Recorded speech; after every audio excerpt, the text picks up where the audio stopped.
Dans le contexte des relations internationales actuelles, le monde traverse des circonstances qui mettent en rude épreuve le droit international.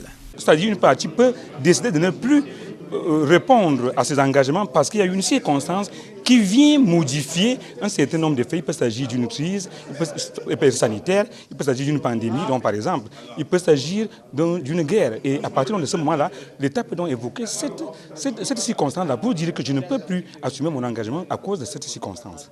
La problématique était au cœur d'une étude menée par le désormais Dr Waleb Salah avec pour intitulé l'aide publique au développement et changement des circonstances, et dont la thèse se donne pour but de contribuer à l'évolution du droit international.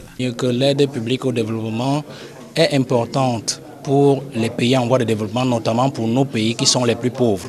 Mais que nos dirigeants doivent mettre un accent particulier pour faire respecter par les créanciers qui nous prêtent de l'argent leurs engagements. Mais aussi, la notion d'appropriation voudrait aussi que nos dirigeants utilisent à bon escient l'aide qu'ils contractent au nom de notre pays, parce qu'en fait, ce sont les générations futures qui sont appelées à rembourser cet argent-là, cette aide-là dans l'avenir. La thèse du Dr Waleb Salah est encore plus importante pour le continent africain, qui connaît depuis longtemps des solutions mal implémentées.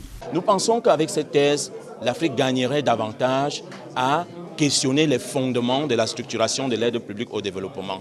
Il est temps de repenser la logique de l'aide publique au développement pour l'adapter à un contexte nouveau relativement à un régime juridique.